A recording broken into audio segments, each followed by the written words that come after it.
Good morning student. ठीक है आप सब लोग। तो आज हम लोग न्यू चैप्टर शुरू करेंगे और वो है प्लांट किंगडम। तो आज का हमारा चैप्टर है न्यू चैप्टर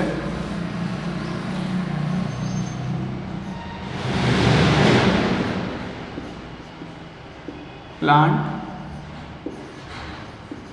किंगडम। ठीक, इसमें प्लांट की अगर बात करेंगे तो कुछ बेसिक प्रॉपर्टी आपको पता ही है प्लांट की, कि इनका सेल वॉल सेलुलोज का बना है। इसके अलावा अगर हम प्लांट में देखेंगे तो ये इनमें क्लोरोफिल होता है, फोटोसिंथेसिस परफॉर्म करते हैं, ये सारी बातें। सबसे पहले हम इसका प्लांट का क्लासिफिकेशन देखते हैं। तो प्लांट को क्लासीफाई किया गया दो कैटेगरी के अंदर, इसको बांटा गया है। और ये जो क्लासिफिकेशन किया गया है ये किया है ऑन द बेसिस ऑफ किस बेसिस पे बांटा गया इसको?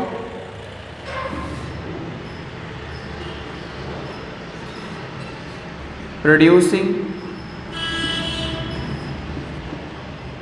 सीड, कि कोई सीड प्रोड्यूस कर रहा है या नहीं। तो जिनमें सीड प्रोड्यूस नहीं होता वो कहलाते हैं क्रिप्टोगैम। क्रिप्टोगैम क्या होते हैं? Do not produce seed. और जो सीड प्रोड्यूस करें वो कहलाएंगे फेनेरोगैम्स, या इसका एक और नाम है स्पर्मेटोफाइटा। फिर ये जो क्रिप्टोगैम्स हैं इसमें कौन कौन से आते हैं? इसमें तीन आते हैं। पहला आता है थैलोफाइटा। थैलोफाइटा का मतलब इनकी जो बॉडी है, बॉडी इज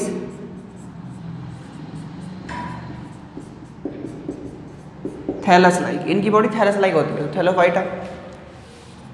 दूसरा हो जाएगा ब्रायोफाइटा। इनकी बॉडी मतलब बहुत डेफिनेट नहीं होती, स्ट्रक्चर इनका डेफिनेट नहीं होता। और तीसरा है टेरिडोफाइटा। ठीक, समझ में आ गया तीनों ये? अब देखो फेनेरोगैम्स की अगर बात करोगे तो इसको फिर दो कैटेगरी में बांटा गया है। एक वो जिनमें सीड नेक्ड रहते हैं, नेक्ड सीड होते हैं। तो जिनमें नेक्ड सीड रहें एक हो जाएंगे नेक्ड सीड और एक हो जाएंगे कवर्ड सीड। नेक्ड सीड में आ जाएगा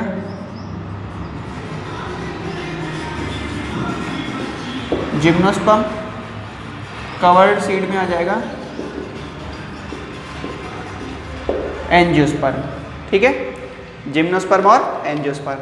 तो ये हुआ आपका क्लासिफिकेशन किसका? प्लांट का। इसे आप नोट करें। फिर हम सबसे पहले जो शुरू करेंगे आज प्लांट के अंदर वो हम शुरू करेंगे थैलोफाइटा।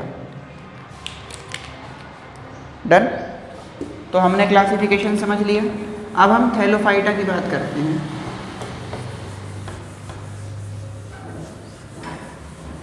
थैलोफाइटा में सबसे पहले हम इसकी कुछ प्रॉपर्टीज़ देखेंगे और इसके बाद इसकी कुछ क्लासेस के बारे में भी हमें स्टडी करना है। तो थैलोफाइटा हम शुरू करते हैं। थैलोफाइटा, पहली बात आपको पता ही है इनकी बॉडी थैलस लाइक है। इसमें कौन आता है? इसमें आती है ऑल एल्गी। ठीक है, और इसमें जो सबसे पहला है एल्गी हमारे पास में, एल्गी तीन तरह की आती हैं। इसमें कौन कौन सी होती है?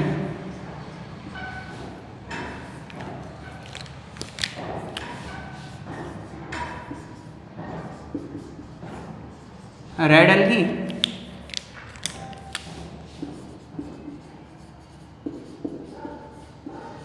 ग्रीन एल्गी, ब्राउन कलर मेरे पास नहीं है इसलिए ब्लैक से लिख रहा हूँ मैं, ब्राउन एल्गी। ठीक, तो ये 3 तरह की इसमें एल्गी आती हैं। अब देखो, सबसे पहले हम ग्रीन एल्गी की बात करेंगे। तो नंबर 1 हम पढ़ने जा रहे हैं ग्रीन एल्गी, जिसे बोलते हैं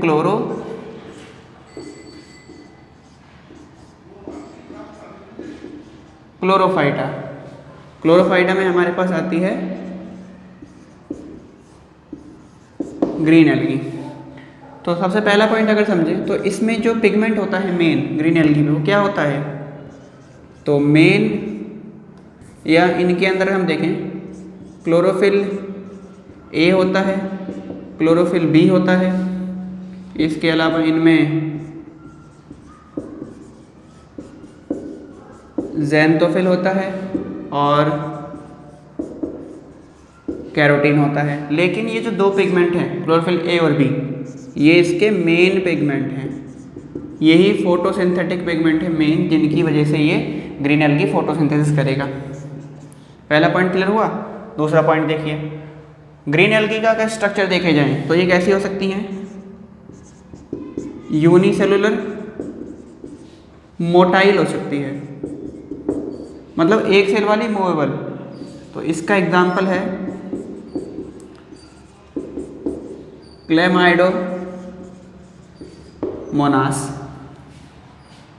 इसके अलावा ये यूनिसेलुलर मोटाइल हो गई, यूनिसेलुलर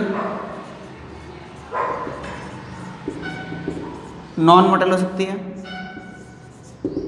एग्जाम्पल के लिए क्लोरेला, क्लोरेला हो गया। ये फिलामेंटस हो सकती हैं, फिलामेंटस अनब्रांच। फिलामेंटस है जिसमें से कोई ब्रांच ना निकले। एग्जाम्पल इसमें 2 हैं बहुत इंपॉर्टेंट, दोनों ही पढ़ेंगे। स्पायरोगायरा और एक है यूलोथ्रिक्स। ठीक है, ये नोट करें, इसके बाद आगे देखते हैं हम। डन। तो ये हो गया। अच्छा, फिलामेंटस के अलावा और क्या हो सकता है इसका स्ट्रक्चर? फिलामेंटस के अलावा अगर हम इनकी बात करेंगे ग्रीन एल्गी की, तो ये फिलामेंटस ब्रांच भी तो हो सकती है। उसी के नीचे कंटिन्यू करना है आपको, ठीक है। फिलामेंटस ब्रांच हो सकती हैं, और फिलामेंटस ब्रांच में कौन सी आ जाएगी आपके पास? इसमें आ जाएगा क्लैडोफोरा। जो ये हैं एल्गी, ये कैसे हो सकती हैं? ये कॉलोनियल हो सकती हैं, कॉलोनी बना के रह सकती हैं, कॉलोनी हो सकती हैं। इसमें एग्जाम्पल आ जाएगा वॉलवॉक्स। ये अम्ब्रेला लाइक हो सकती है, ये बहुत इंपॉर्टेंट है। ये सबसे लार्जेस्ट है प्लांट के अंदर, लार्जेस्ट सेल यही होती है, एसिटाबुलेरिया। ठीक है, तो ये है कुछ इसके स्ट्रक्चर के ऊपर हमने बात कर ली। अब इसके अंदर अगर रिजर्व फूड देखें क्या होता है?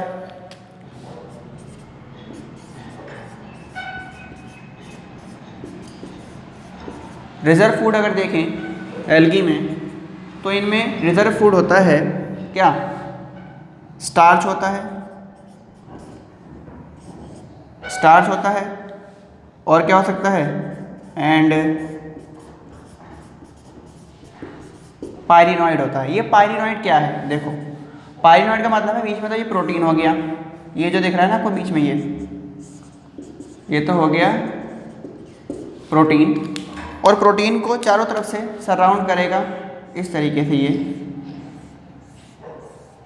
ये जो ब्लू कलर दिख रहा है आपको इस तरीके से सराउंड कर रखा है, ये है कार्बोहाइड्रेट यानी कि स्टार्च। तो इसमें प्रोटीन को स्टार्च सराउंड करके रखता है, इसलिए ये कैसा होता है? ये होता है लीफ लाइक। देख रहे हैं ना, पत्ती की तरह दिख रहा है ये। तो रिजर्व फूड हो गया, ये नोट करिए, फिर आगे बढ़ते हैं।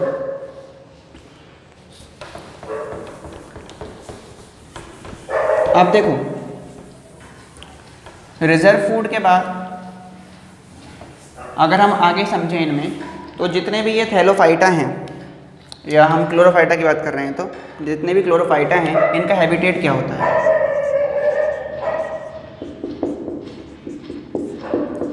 ये सारे एक्वेटिक हैं, मतलब पानी में देखे जाते हैं। लाइक कहाँ कहाँ हो सकते हैं ये?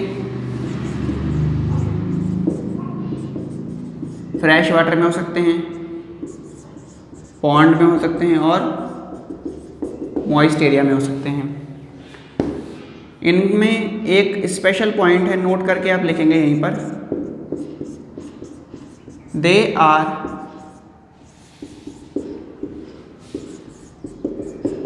Epizoic in nature. एपिजोइक का मतलब क्या है? एपिजोइक का मतलब है कि algae present on shell, SHELL, shell of animal, जो एनिमल के शेल के ऊपर रहे उसे बोलते हैं एपिजोइक। एपिजोइक में आपके पास एग्जाम्पल है जू क्लोरेला। ठीक, नोट करें इसको। हैबिटेट समझ लिया हमने। अब इसमें ना लोकोमोशन के लिए क्या होता है? तो लोकोमोशन के लिए इनमें फ्लैजेला होते हैं।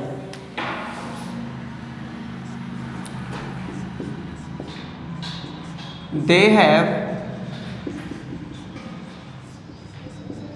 फ्लैजेला, और वो कितने हो सकते हैं फ्लैजेला? 1 हो सकते हैं, 2 हो सकते हैं, 1 हो सकते हैं, 1 और 2 और 4, 1 से 4 तक इसमें फ्लैजेला हो सकते हैं।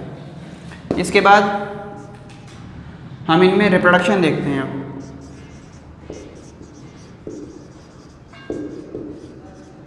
रिप्रोडक्शन कैसे होता है? तो नंबर 1 बाय एसेक्सुअल। एसेक्सुअल कैसे होगा? इन फेवरेबल कंडीशन में, जब कंडीशन फेवरेबल होंगी तो ये होगा रिप्रोडक्शन बाय, ये याद रखना है, ज़ूस्पोर के द्वारा।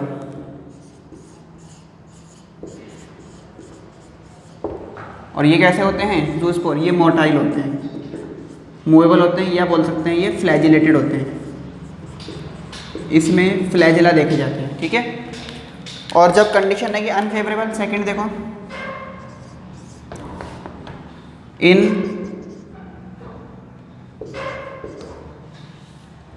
अच्छा ये हो गया ना, ये देखो, इन अनफेवरेबल कंडीशन में, जब कंडीशन अनफेवरेबल है तो कैसे करेंगे रिप्रोडक्शन? ये तब इसमें रिप्रोडक्शन होगा बाय, अब जो स्पोर बनेंगे वो कहलाएंगे ए प्लानो स्पोर। ए प्लानो स्पोर के द्वारा हो सकता है, और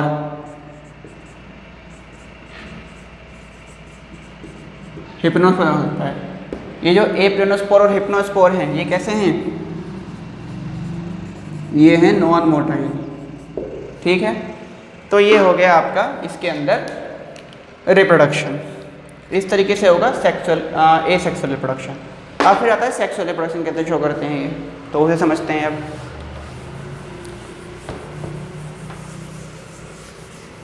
अब देखिए रिप्रोडक्शन में सेकंड पढ़ेंगे सेक्सुअल रिप्रोडक्शन।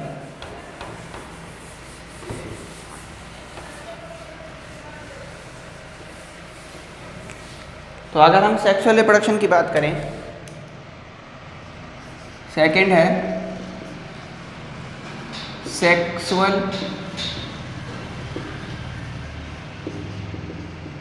रिप्रोडक्शन। ये कैसे होता है?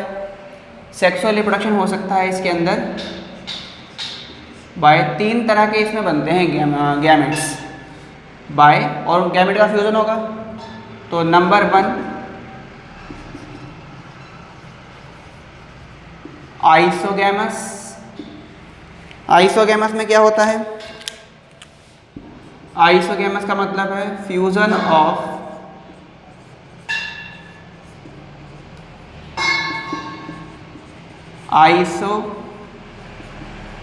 आइसोगैमेट्स। अब आप पूछोगे आइसोगैमेट्स क्या होते हैं? तो आइसोगैमेट्स का मतलब होता है gametes in which male and female gamete do not, या ऐसे करो कैन नॉट करो, कैन नॉट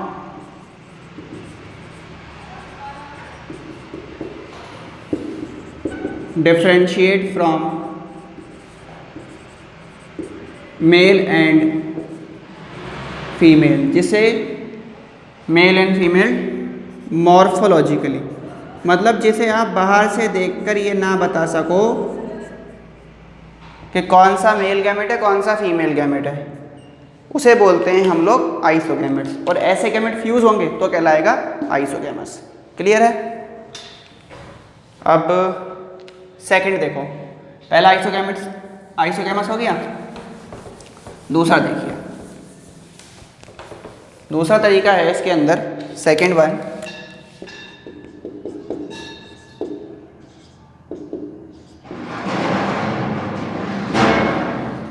एनाइसोगैमस। इसमें क्या होता है? ये होता है बाय फ्यूजन ऑफ एनाइसोगैमेट्स। इसकी डेफिनेशन लिखो। एनाइसोगैमेट्स क्या होते हैं? These are the gametes in which male and female gamete can be differentiated morphologically। इसमें मेल और फीमेल गैमेट को मॉर्फोलॉजिकली डिफरेंशिएट कर सकते हैं, मतलब देख के बता सकते हो कौन सा मेल कौन सा फीमेल, क्योंकि इसमें मेल जो होता है वो स्मॉल साइज़ का होता है और फीमेल लार्ज साइज़ का होता है। बट इसमें एक टर्म है, एक कंडीशन है। आपने क्या लिखा इसके अंदर? आपने इसमें लिखा कि these are gametes which can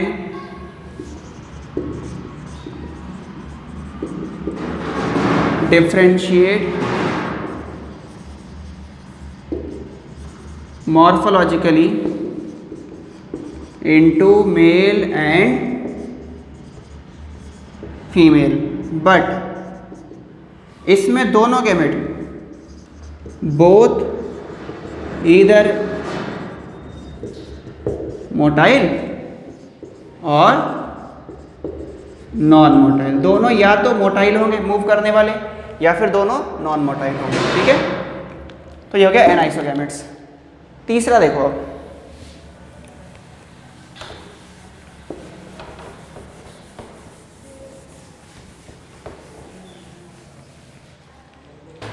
तीसरा आता है, थर्ड वन है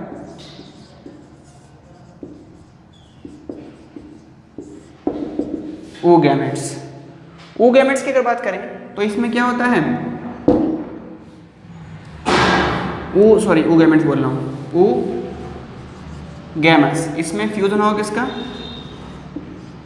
fusion of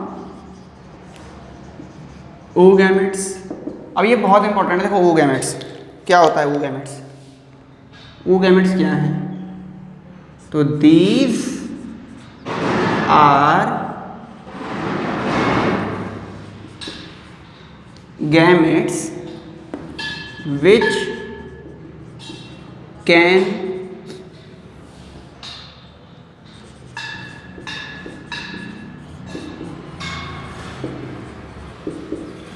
morphologically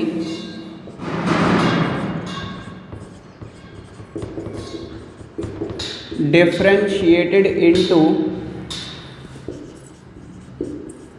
male and female. तो ये तो डेफिनेशन बिल्कुल उसकी तरह हुई, एनाइसोगैमेट्स की तरह। बट यहाँ पर एक केस है, बट इसमें क्या होता है? Male is